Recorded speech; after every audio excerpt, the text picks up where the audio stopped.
we finished Kriya. Lesson 18. There are 2 left, and we will do them combined. Chapter 2, Sutra 35 of the Hatha Yoga Pradipika. Then Kapalabhati is described. Perform Rechaka and Puraka rapidly, like the bellows of a blacksmith. This is called Kapalabhati and destroys phlegmatic diseases.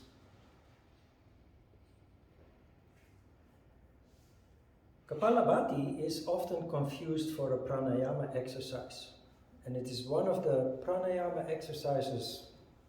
It's one of the Kriya exercises, like Nauli, that you can do without harm.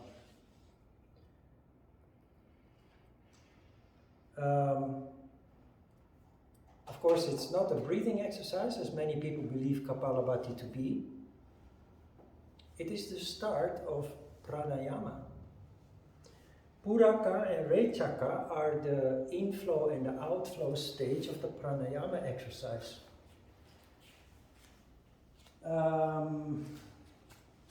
In the explanation, Ajita's interpretation, the translator made a mistake, by the way, which I have to point out to you to avoid confusion. The translator wrote, by repeatedly letting Shiva out via Chandra Bindu and in through Surya Bindu, he confused Chandra Bindu and Surya Bindu, because Shiva goes out through Surya Bindu, the bottom, and it comes in through Chandra Bindu. So make that correction in your text if you have it with you.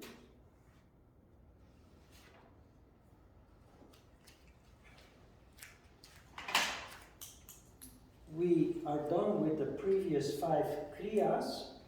We now, before we start Pranayama next week, we have a kind of a final test, so to speak. This Kriya and the next Kriya come closest to what you do in the Pranayama exercise that you learn next week.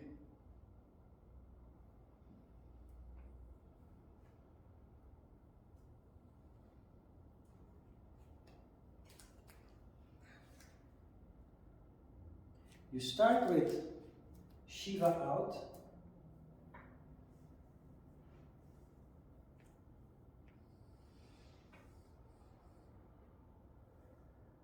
followed by Shiva in.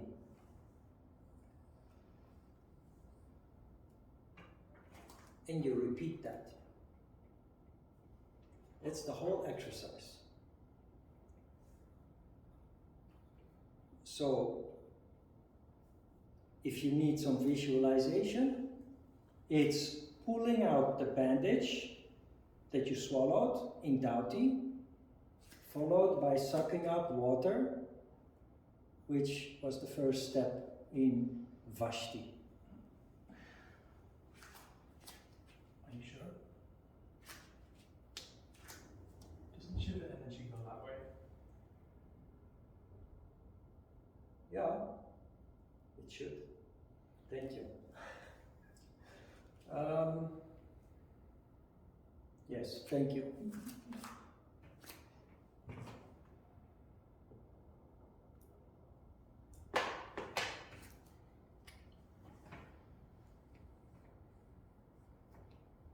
Sloppy.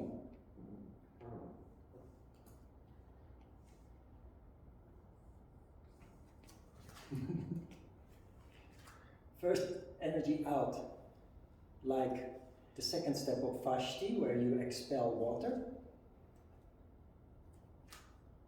And then energy in, like the swallowing of the piece of cloth. It would have become clear when reading about Gajakarani, but thank you for alerting me. let's have a look at the next sutra. Freed from corpulence, phlegmatic disorders, impurity, etc. by the performance of the above 6 acts, one should practice pranayama. Then success in yoga is achieved without strain. Corpulence, phlegmatic disorders, impurities, etc. is basically symbolic language for tamas condition, lacking vital energy. Time to practice pranayama, but there's a very interesting thing happening here and I can't find an explanation for it. At the introduction of Kriya, Swatmarama said there are 6 acts. We have gone through 6 acts, 6 Kriya exercises. It is concluded with Sutra 37 that says, some teachers say that all impurities of the nadis are removed by pranayama alone, and other acts are not accepted by them. So there are, Swatmarama is saying here that there are yogis who reject the value of the Kriya exercises. Now I can imagine that you reject them if you take the text literally. And you have to go through all these damaging purification exercises that have no coherence and do not seem to link the bridge, do not seem to form the bridge between the physical aspect and of asana and the mental aspect of energy control. But now Sutra 38 seems to add Kriya number 7. Sutra 38, without any explanation, Sutra 38, then Gajakarani is described. Draw up the apana to the throat and vomit the substances that are in the stomach. This act, the gradual practice of which brings all the nadis under control, is called Gajakarani by those who know Hatha Yoga. Here, you do the second step. Apana prana is the prana from Muladhara chakra, so implying Shakti energy. You let Shakti energy in, then you vomit the substances, not literally of course. You expel the energy that you took in. So here you have to complete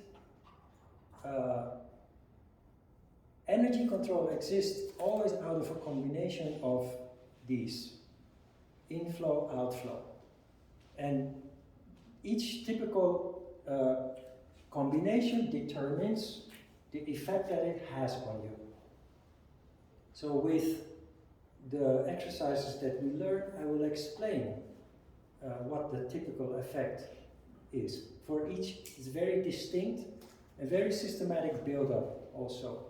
Again, the first pranayama that you learn is Nadi Shuddhana Pranayama, which is purification of the nadis.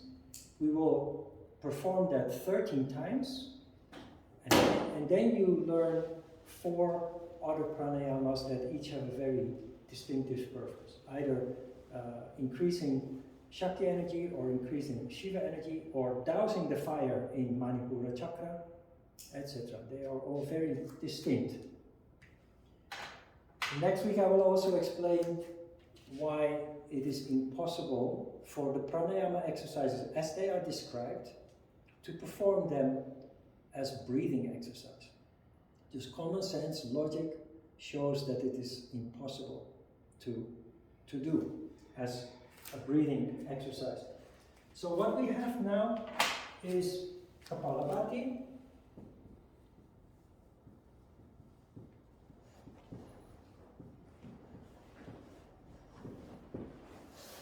Shiva out, followed by Shiva in. Then we have Gajakarani.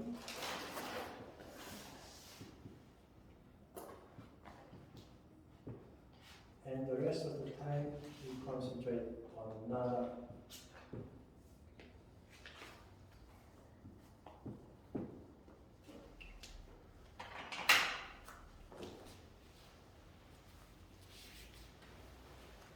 Yes, Thomas? I'm not quite clear on the order.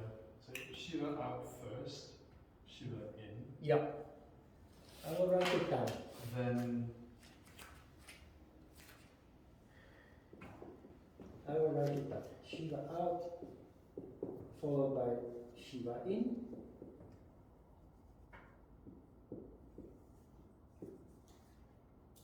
Then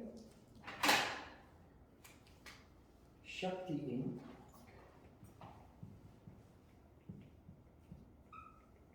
Shakti out.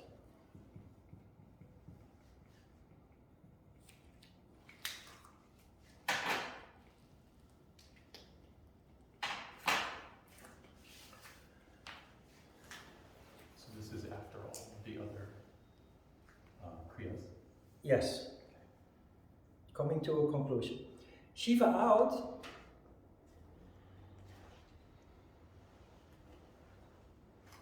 is easiest done by indeed imagining that you expel something from the anus. The second step of Vashti is really practically useful to imagine letting Shiva out.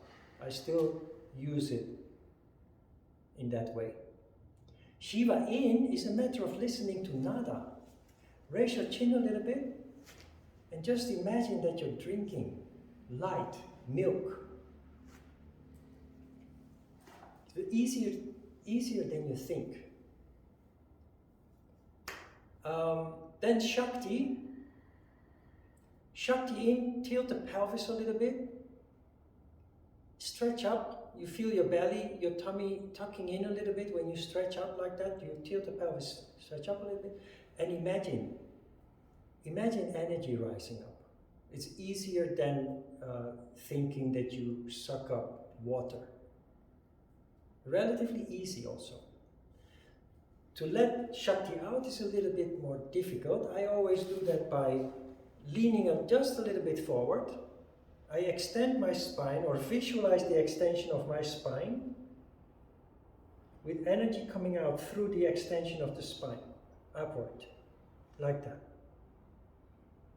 So throughout these steps, my body is changing a little bit. If you barely notice, but for me, the most powerful way is actually to imagine those energies going in and out. If you've listened to the video on home practice, I at the end explained how to let both energies flow in without structure, without counting, without retention. It's a very powerful way to energize or re-energize yourself. It's called Kevala Kumbhaka. This is spontaneous pranayama. We will talk about that later in detail. Questions about this? Just play a little bit with the concept. It's easier than you think. Like Ajita said, child can do it. Just use your fantasy.